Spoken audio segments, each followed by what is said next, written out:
mamma ir ļoti mīļa. Viņa vienreiz gribēja mani pērt, bet tad viņa ieraudzīja manas tievās kājas, un tad viņa sēdi stūrī.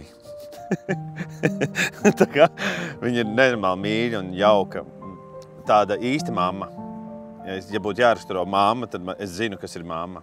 Absolūti vispār tādā gaismā. Mēs ar māsu traucējam mammai strādāt mājās, jo mēs visu laiku tādi visu laiku smējāmies, un mums aizrādīja vienreiz, otrreiz, trešreiz, un mēs nevaram nomierināties. Un tad mums bija jāguļ. Un tad viņi tā kā pirmo reizi dzīvē, un tur norāja no savu sagu, un viņi teica, ka viņi ieraudzīja tās kājas, un Jēzus salauzīs uz pusē. Nevar tā. Bet tā, es neesmu nekad dzīvē pērts, nekad nav pacelta roka pret mani, tāpēc, jā, mamīt. Pastāst, kāds viss kārtīgs cilvēks izauga. It kā. Jā, man jāatzīmēs turpin dzīvē. Kalni. Tādi kalni un milzu ezeru upes. Man māmas asociējās ar tādu lielu enerģiju. Viņas ir tādas enerģijas, kur mēs, man liekas, vienmēr te, kad visi tie trakākie brīži, tad zvanām, man liekas, mammām. Jo ikdienā tur jāpiezvan mammai, jo ir jāpiezvan mammai. Tā, ka ir tas ritīgi traks, tad jāpiezvan mammai. Man liekas, tas ir tas, ka mammas ir tāds mūsu, tā stabilā mūsu vieta, ar ko mums asociējās bērnībā. Tā bija vieta, kur, kad ir viss galīgi traki, ka tu mammai prasa palīdzību. Tā, ko drīkst stāstīt mamām, ko nedrīkst stāstīt tētiem?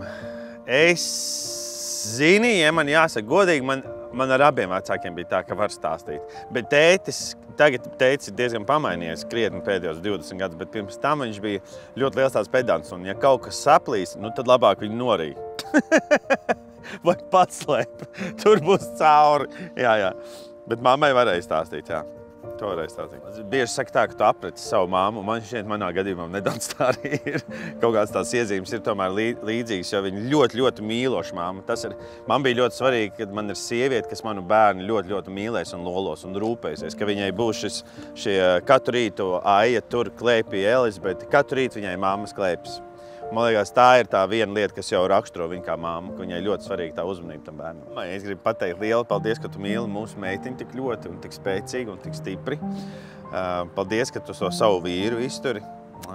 Paldies, ka par mums rūpējies. Tur tik daudzām lietām. Paldies, ka neticēji ārstiem. Jā, jo mammai teica, ka es nepiedzimšu dzīvs, un mamma neticēja tam un iznāsēja man līdz galam. Par to vislielākais paldies, jo es esmu šeit, kā dzīvs es esmu. Vēl par paciešanu visus tos nedarbus, ko es darīju, ka es tēloju Konanu, pārplīsa līsti, un tā skabarga bija plakstiņā, un es meloju, kad es paklupu un ielidoju sekcijā par visām saplēstajām lustrām. Es diezgan daudz blēņas darīju. Tādas tieši mājās, kaut ko saplēst. Visu laiku, bet netīšām. Jā. Paldies par piedošanu un uzticēšanos man ik katru brīdi, arī vēl šodien. Tā,